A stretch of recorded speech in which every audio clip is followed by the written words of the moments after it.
आप देख रहे हैं खबर तो समझिए और आपके साथ मैं हूं विवेक। बिहार झारखंड की हर वो बड़ी खबर आप देखने वाले हैं जिसका सीधा सरोकार आपसे है। साथ ही उन खबरों के मायने भी आप समझेंगे, लेकिन सबसे पहले 5 वो बड़ी खबरें जो कि हम आपको दिखाएंगे। लेकिन उससे भी पहले पिस्टल वाले स्टंट की बात करते हैं। सबसे पहले देखिए कि पिस्टल वाली लड़की ने क्या किया है और ये पूरी जो घटना है वो मरीन ड्राइव पर हुई है। तो पिस्टल वाली स्टंट कैसे जानलेवा है ये हम आपको बताएंगे। 7 साल में 7 पत्रकार की हत्या का क्या मायने है ये समझिएगा। बिहार पुलिस पर हमले के मायने को समझेंगे और पाठक पर आरजेडी के भाई और मुन्ना की राय जुदा क्यों है ये भी आप समझेंगे। और इसके अलावा महागठबंधन सरकार पर पीके के सबसे बड़े हमले के मायनों को भी आप समझ पाएंगे। सबसे पहले जैसा कि हमने कहा कि वो स्टंट करती हुई लड़की, वो भी पटना में गंगा किनारे मरीन ड्राइव पर, आपकी स्क्रीन पर हम दिखाने जा रहे हैं। जरा देखिएगा कि बाइक स्पीड में थी और बाइक पर पीछे लड़की बैठी थी। एक वीडियो है, वायरल हो रहा है स्क्रीन पर, इसे आप देखिए।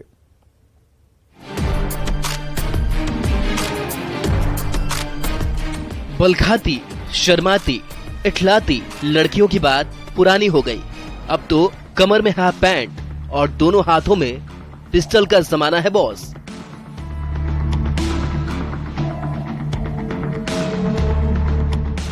देख लीजिए फर्राटे भरती बाइक और बाइक पर दोनों हाथों में पिस्टल लेकर स्टंट करती इस लड़की को देखिए।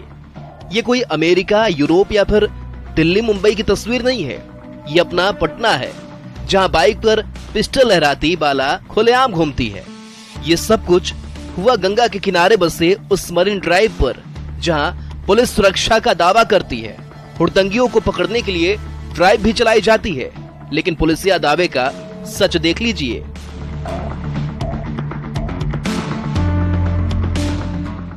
कुछ दिनों पहले की ही बात है, ऐसी ही एक तस्वीर सामने आई थी जिसमें बाइक पर स्टंट करती लड़की का वीडियो वायरल हुआ था। तब पुलिस ने स्टंटबाज लड़की के खिलाफ कार्रवाई भी की और हुड़दंगियों के खिलाफ कार्रवाई का दावा भी किया। लेकिन पुलिस के लाख दावे के बावजूद पटना के मरीन ड्राइव पर स्टंट भी हो रहा है और खुलेआम पिस्टल भी लहराई जा रही है। अब एक बार फिर पुलिस बाइक नंबर के सहारे कार्रवाई की बात कह रही है। हाँ, एक वीडियो संज्ञान में आया है जिसमें बाइक के पीछे एक लड़की 2 हथियार टाइप्स लहरा रही है। तो इसके भी अनुसंधान किया जा रहा है और बाइक का नंबर मालूम पड़ा है, तो जल्दी से इन्वेस्टिगेशन पूरी करते हुए इसमें कार्रवाई की जाएगी। खैर, पुलिस जो भी दावे करे और स्टंटबाज चाहे जैसी गलती करे, आप इस तरह के स्टंट करने की गलती ना करें। ये जानलेवा है। कई स्टंटबाजों की तरह आपकी भी जान जा सकती है। न्यूज़ 18 के लिए पटना से संजय कुमार की रिपोर्ट।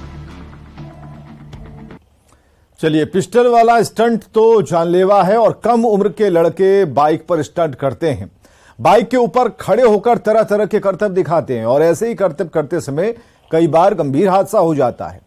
बाइक स्किड कर हादसे का शिकार हो जाती है और बाइक हादसे की वजह से मौत तक होती है। समझना यह है कि 2016 में बेंगलुरु में बाइक स्टंट के दौरान एक लड़की की मौत हुई थी। 2017 में दिल्ली में स्टंट करते समय 8वीं के छात्र मोहम्मद उमर की मौत हुई थी।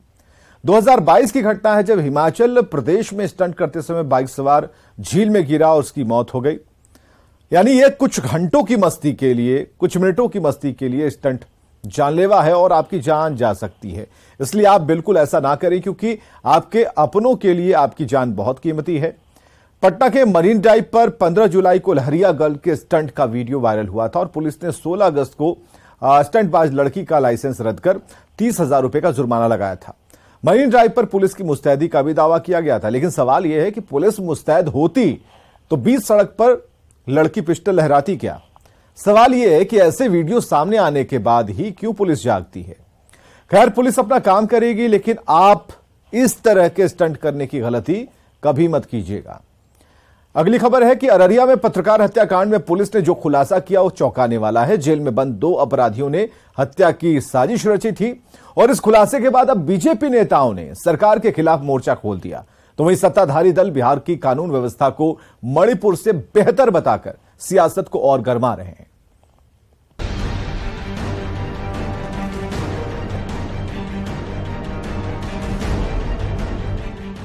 पहले 15 अगस्त को समस्तीपुर के दारोगा की पशु तस्करों की ओर से गोली मारकर हत्या और फिर 18 अगस्त की सुबह अररिया में पत्रकार विमल यादव की हत्या के बाद मानो कोहराम ही मच गया। प्रदेश की बिगड़ती कानून व्यवस्था सवालों में घिर गई। अब अररिया पुलिस ने खुलासा किया है कि जर्नलिस्ट मर्डर केस में साजिश जेल में बंद अपराधियों ने ही रची थी, जिन्हें रिमांड पर लेकर पूछताछ किया जाएगा। 2 नामजद अभियुक्त वर्तमान में न्यायिक अभिरक्षा में बंद हैं,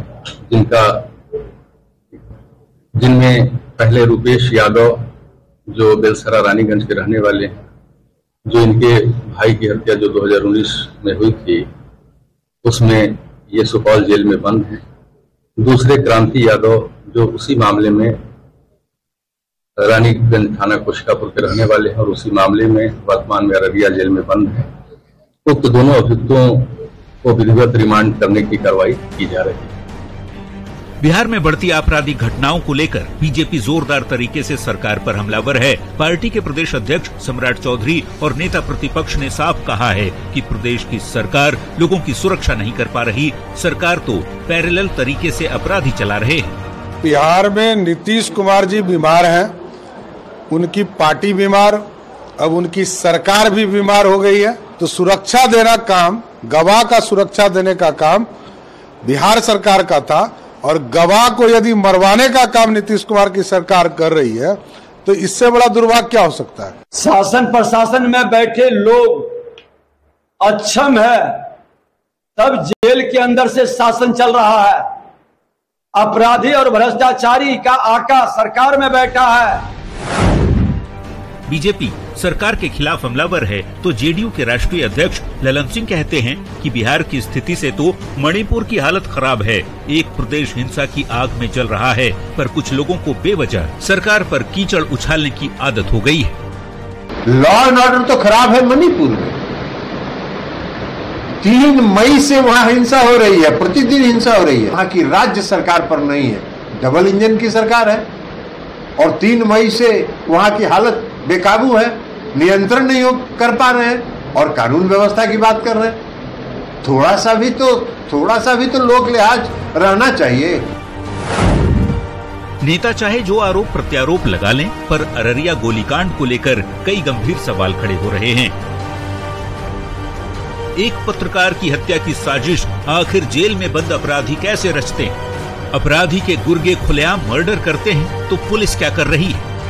जेल से लेकर शहर और गांव तक की सुरक्षा क्या भगवान भरोसे है? न्यूज़ 18 के लिए अररिया से सतीश के साथ ब्यूरो। तो 7 साल में 7 पत्रकार की हत्या के मायने को जरा समझिएगा। बिहार में 2016 से 2023 तक 7 पत्रकारों की हत्या हो चुकी है।